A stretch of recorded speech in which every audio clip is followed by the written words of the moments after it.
Graça e paz, queridos. Amém? Feche seus olhos. Pai, te damos graças, Senhor, por essa noite. Louvamos, Senhor, o teu santo nome, porque tu és bom, Senhor. Te louvamos, Senhor, a Deus, pela tua bondade, porque tu és um Deus bondoso, benigno. Um Deus, Senhor, zeloso para com os seus, Senhor. Obrigado, Senhor, a Deus, por esse momento, Senhor, de celebração, de louvor, adoração, de júbilo. Mas chegou, Senhor, o momento de te ouvir falar. Usa-me, Senhor. Eis aí, Senhor, a Deus, a tua igreja. Senhor, a Deus, fala aos nossos corações o que o Senhor preparou para essa noite. Senhor, oro, Senhor, por aquela batalha espiritual ali dentro daquela sala, Senhor. O diabo não tem vez, ele já perdeu em nome de Jesus. Ele tenta, Senhor, se levantar, mas o mesmo trabalho que ele tem para se levantar, ele tem para cair. Ele não tem vez nesse lugar. Não tem vez nesse lugar, não tem vez na vida desse homem. E nós repreendemos no santo nome de Jesus. Amém. Podeis tomar vossos assentos em nome de Jesus. Assusta não, que diabo fazendo gracinha, tentando.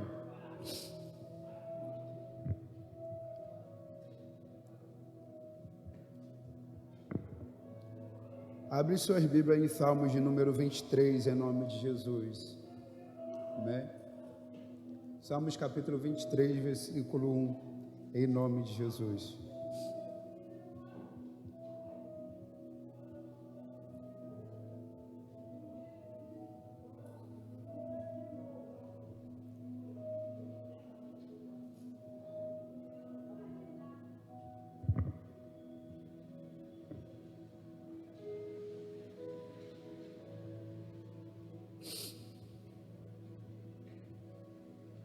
Amém, queridos?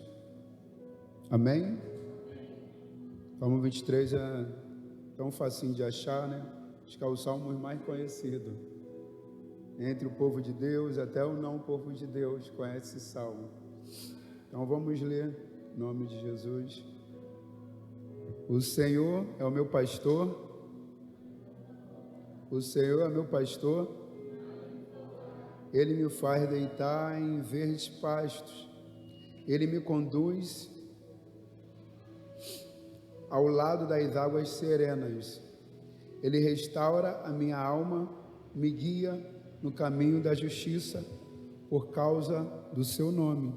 Sim, ainda que eu ande pelo vale da sombra da morte, não temerei mal algum, porque tu estás comigo. Tua vara e o teu cajado me consolam. Tu preparas uma mesa para mim, na presença dos meus inimigos. Tu unges minha cabeça com óleo, meu cálice transborda. Certamente a bondade e a misericórdia me seguirão todos os dias da minha, e habitarei na casa do Senhor. Habitarei na casa do Senhor. Glória a Deus para todos, sempre, e alguns por longos dias, né? Louvado seja o nome do Senhor. Aqui, Salmo de Davi, né? Sabemos que boa parte dos salmos é escrito por Davi, alguns não, mas aqui o salmista Davi, ele relata algo muito grande. E às vezes as pessoas traz na mente esse salmo de que não vai me faltar. Eu vou ser farto, eu vou ser bem sucedido, né? Eu vou andar entre os maiores, entre os melhores. O que eu quiser eu vou ter. Geralmente é o que o povo, quando o povo tem na mente, quando lê esse versículo 1, né? E o povo tem nessa mente, passa pela mente da maioria de que não vai faltar nada. Não vai faltar nada. Agora, né? Esse número 1 de Salmo 23, às vezes as pessoas reconhece a Jesus como seu Salvador, e fala assim, quando encara esse salmo como nova criatura, a pessoa fala assim, agora eu estou feito, agora eu não vou ter mais problemas, agora eu não vou ter mais desemprego, agora eu não vou ter mais faltas dentro da minha casa, seja o que for, agora, como se ter o Senhor, reconhecer a Cristo como seu único e suficiente Salvador, fosse um bilhete para uma vida de somente de coisas boas. Mas aí eu olho para o salmista e começo a analisar o que ele começou a dizer nesse número 1 do verso desse cântico, né? São cânticos. E ele começa a dizer que o Senhor, Ele é o que meu? O Senhor, Ele é o que meu? E o que? Nada me faltará. Aí eu começo a entender que não vai me faltar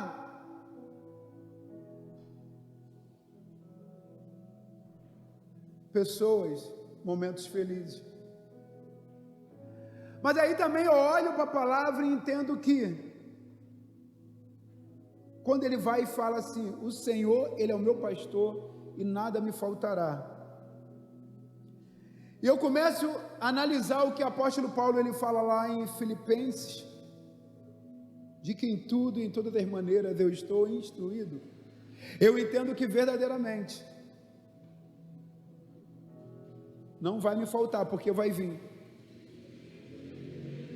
Eu vou ter do que comer, eu vou comer às vezes bem, mas vai ter dado um momento que eu não vou comer não tão bem assim.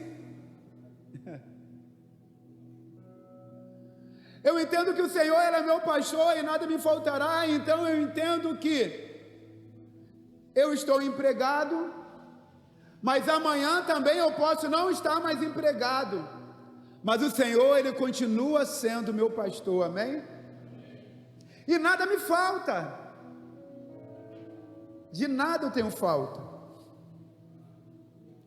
Eu posso estar em meio às amizades, Ele continua sendo meu Senhor, meu pastor. Mas em meio à solidão, o Senhor, Ele continua sendo o meu e o teu pastor.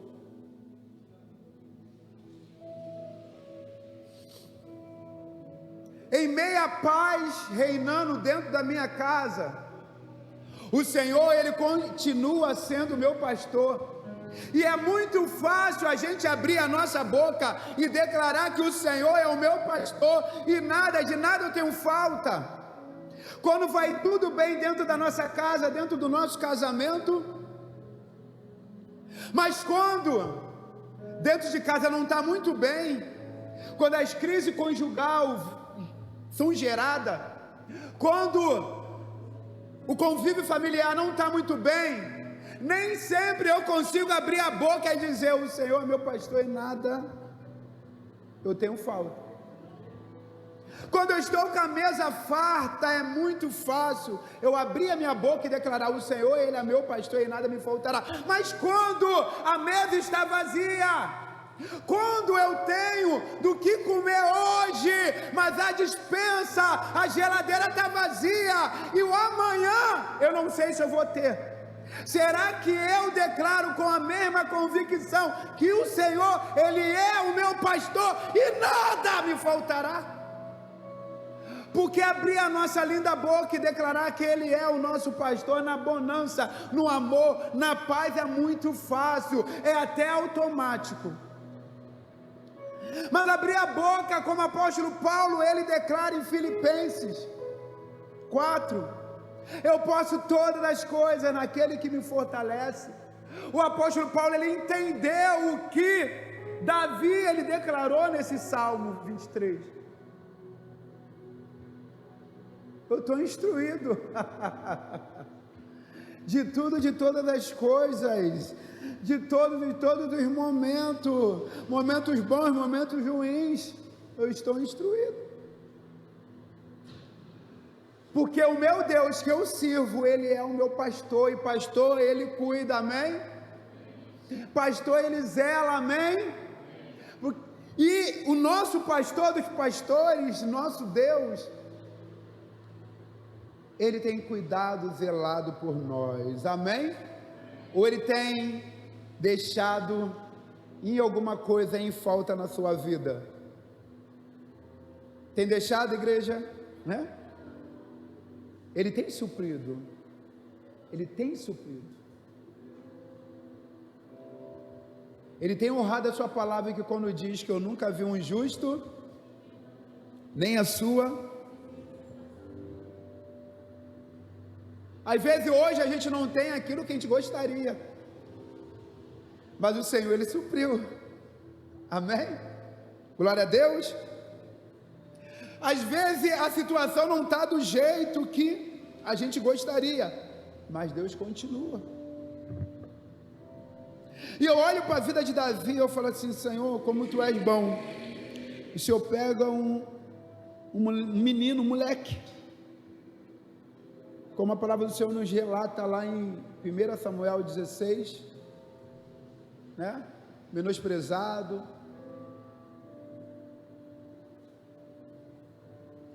por trás das malhadas, menosprezado até entre os seus. Não sei se você de repente já passou ou passa por uma situação semelhante. E o Senhor vai lá e usa o teu profeta para prover de um rei. Vai lá na casa de Jessé, que quero eu prover de um rei. E o Senhor vai lá, faz todo aquele procedimento. Servo do Senhor, o profeta Samuel, faz todo aquele procedimento direcionado para o Senhor, como os irmãos já sabem, né? Vieram os robustos, os que o povo atenta pela aparência. O próprio profeta falou assim, ó: é esse, Senhor, certamente esse é. O Senhor falou assim, ó: eu não vejo como o homem vê. O homem enxerga aquilo que está diante dos seus olhos, mas eu sondo o seu interior. E às vezes é assim contigo. Olham para você e te julgam, acham que você não é, ou não está capacitado, ou algo assim, mas Deus, Ele sabe o que vai no teu coração. Glória a Deus. E voltando para Davi, foi a mesma coisa. E de repente o profeta vira para Jessé e fala assim: acabou os rapazes, os moços. Aí de repente, não, ainda eu tenho um que está cuidando, né, dos animais. Então chama ele. E a unção foi derramada sobre a vida de Davi. E entendemos que o Senhor é o Senhor do tempo, amém? Glória a Deus. Deus é o Senhor do tempo. E Davi foi ungido rei, mas ele não se tornou rei. Tu tem promessa, crente, amém? Então respeita Eclesiastes 3:1 de Deus sobre a tua vida. Porque às vezes o Senhor promete, mas não é para agora. Porque às vezes o Senhor promete algo para a minha vida, algo até mesmo ministerial, mas eu preciso passar pelo processo de amadurecimento, entendimento, a escola do céu, para estar preparado. Eu tenho que ser forjado para a batalha, eu tenho que estar preparado para me entrar para guerrear. E assim foi com Davi. Davi, ele foi ungido rei, mas ele não se tornou rei. Jael já tinha um rei chamado Saul, que estava andando já na contramão do querer da vontade de Deus. Um pouquinho lá atrás, Samuel julgando o povo achava que Samuel já estava gagá, velho, e queriam um rei como outras nações. E o Senhor falou: então tá, levanta o rei. E levantaram Saul, foi ungido. Saul tinha unção, mas não tinha escolha, como foi Davi, escolhido. E o início da caminhada foi muito boa, mas quando o homem começa a sair da direção de Deus e caminhar os seus próprios passos, o homem tropeça. Aí Saul, ele tropeçou e tropeçou feio.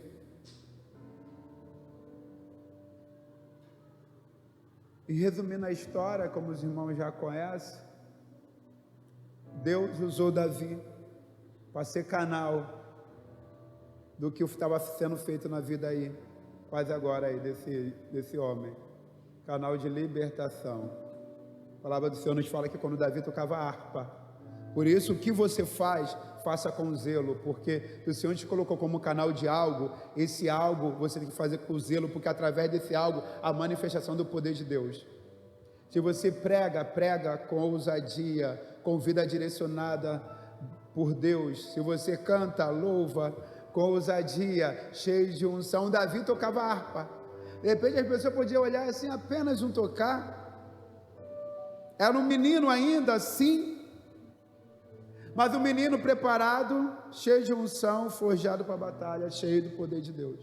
E segundo a palavra do Senhor, enquanto ele tocava harpa, o espírito maligno da parte do Senhor, que estava apoderado de Saul, enquanto Davi tocava harpa, querido, aquele espírito era repreendido e jogado por terra.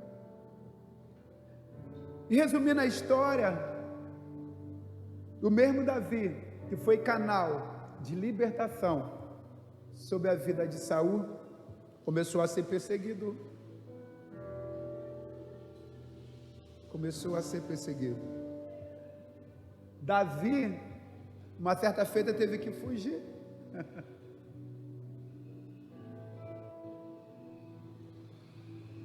Saul queria matar, mas algo que chama muito a minha atenção, que aquele que procura fazer a vontade do Senhor, levar uma vida direcionada pela palavra, querido, o Espírito Santo de Deus, ele usa. E algo tão interessante que Davi, ele teve a oportunidade de matar o rei, porque o rei queria matar ele. E ele respeitou a unção que estava sobre a cabeça de Saul, mesmo Saul atribulado. Resumindo a história, Israel entrou em guerra. O rei foi morto, juntamente com o seu filho, cunhado de Davi, Jonatas. E resumindo a história, Davi assumiu o trono, se torna rei.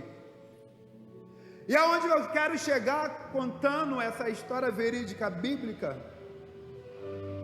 desde a unção, desde a aparição de Davi, em 1 Samuel capítulo 16, quando o profeta foi na casa de seu pai Jessé, a prover de um rei, e até a morte de Saul, e a unção e o reconhecimento, porque a unção já estava sobre a vida, Davi já era rei, só que ainda ele não poderia se manifestar como rei, mas a unção de rei já estava sobre a cabeça dele e sobre a vida dele. E até a morte de Saul e a posse e a gestão de Davi, houve-se, como eu falei, o processo do tempo. Davi foi forjado, preparado, capacitado para reinar. Davi poderia muito bem, em meio ao trajetório, dizer assim: Senhor, o Senhor me usou como canal de libertação sobre a vida desse rei atribulado, e agora o rei quer me matar. Mas Davi não, Davi entendeu o propósito de Deus e continua a declarar: o Senhor meu pastor, nada me faltará. Se eu tenho que fugir, vou fugir. Assim como o profeta lá atrás, Elias. Se eu tenho que fugir, Senhor, vou fugir. O que eu não posso é errar, é pecar. Como eu falei, em meio à sua fuga, Davi teve a oportunidade para dar cabo do rei, mas ele entendeu e respeitou a unção de Deus sobre a cabeça dele. Como eu falei no início da pregação, eu não sei qual é o teu processo, eu não sei qual é a tua luta. De repente nunca vou saber, mas Deus sabe o tempo, o processo que você está passando. Mas o processo do início da luta ao término dela, a manifestação da bênção da vitória, em meio a esse processo, o Senhor está te forjando para ser um guerreiro. O Senhor está te capacitando para passar por essa guerra. O Senhor está segurando na tua mão e está declarando: meu filho, eu sou teu pastor, eu não vou te abandonar. E às vezes a gente até acha que o Senhor nos abandonou, o Senhor é igual Sião. No livro de Isaías, 49, que eu tanto relato isso. Tem momento na nossa vida que às vezes, se a gente dá ouvido à voz da naturalidade, a gente acaba achando que o Senhor esqueceu de nós, o Senhor nos abandonou. O Senhor não esquece, nós que muitas vezes esquecemos do Senhor. Porque tem coisa na nossa vida que, se a gente parar e falar: não, meu Deus, não, eu sirvo um Deus tão grande, eu sirvo um Deus que entregou o seu filho por mim, eu sirvo a um Deus que se integrou na cruz por mim, então eu não vou fazer isso.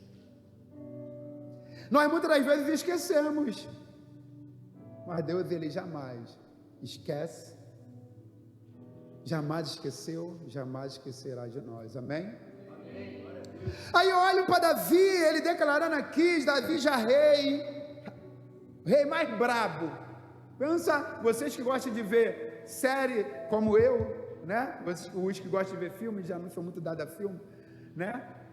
Vocês que gostam de ver de série, aquele rei, né? Que toma muita vantagem, não conta a vantagem, entenda o que eu estou falando? A do rei que tem muita vantagem, porque era um rei guerreiro, era um rei que vinha na contramão da naturalidade, porque era um rei pequeno, não era um rei, né, da estatura dos irmãos dele, era um rei que não sucedeu, né, da cadeia normal, que veio de um pai para um filho, depois do filho para o neto, depois do bisneto. Não, foi o genro que assumiu a cadeira do rei. Então o rei que veio um pouquinho, meio que na contramão do sistema da época, mas o rei tão poderoso, tão sábio, claro que o maior sábio foi o que sucedeu ele, seu filho Salomão, mas, segundo a palavra, o rei, como alguns dizem, mais sangue nos olhos. Entrava na batalha já com a batalha vencida. Sabe por quê? Porque ele entrava na batalha não sozinho, mas o general de guerra ia na frente dele. Eu te faço uma pergunta nessa noite: quantos estão em meio à batalha aqui? Diga eu. E quem está na tua frente? Se é você, se é na força do teu braço, querido, uau, deu ruim já. Como diz o salmista aqui, ó: ao músico chefe, Salmo de Davi, que eu sempre relato aqui, de número 20, versículo 7, versículo 6, que diz o seguinte: agora sei que o Senhor salva o seu ungido, ele o ouvirá desde o seu santo céu, com a força salvadora da sua mão direita. Uns confiam em carruagem e outros em cavalos, mas nós lembraremos do nome do Senhor nosso Deus. Eles se rebaixam e caem, mas nós somos levantados e ficamos de pé. A certeza de que tudo vai bem. Essa guerra que você está enfrentando já resultou em vitória. É permitir Deus estar na frente dessa batalha, amém? Glória a Deus. Aí o salmista vem dizendo assim, ó: ele me faz deitar em verdes pastos, ele me conduz ao lado das águas serenas, ele restaura minha alma, me guia no caminho da justiça por causa do seu nome. Aí olha só que o número 4 desse cântico relata do Salmo 23, sim, ainda que eu andasse pelo vale da sombra da morte, não temerei mal algum, porque tu estás comigo, tua vara e teu cajado me consolam. Está entendendo, querido? O mar está bravio, você não vai naufragar, amém? Amém? O calor do deserto está brabo, né? Mas você não vai morrer nesse deserto, não. Você vai chegar até a terra prometida, glória a Deus. Aleluia, você pode estar em meia cova dos leões, mas os leões vão ter que jejuar em nome de Jesus, glória a Deus, porque quem está contigo é o Senhor. Louvado, assim como foi o Senhor com aquele jovem na fornalha, o quarto homem da fornalha, ele continua com os seus. Você crê nisso, querido? Então é exatamente aqui que o salmista ele quis declarar nesse verso 4: ainda que eu andasse pelo vale da sombra da morte, eu não vou temer mal algum. Aí olha que a parte B ele declara: porque tu estás comigo. E porque muitas das vezes quando o negócio está meio brabo, a gente acha que é o fim. Quando a onda já começa a entrar no barco, a gente acha que a gente vai naufragar. Quando a água acabou, o último gole de água acabou no deserto, a gente acha que a gente vai morrer de sede. O segredo é confiar e continuar a confiar no Senhor, amado.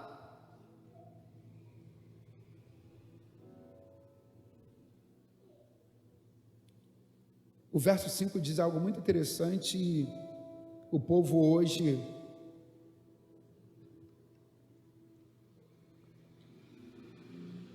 usa para tantas questões, que nos diz o seguinte: preparas uma mesa para mim na presença dos meus, tu unges minha cabeça com óleo, meu cálice transborda, abundante, meu cálice vai ser transbordante.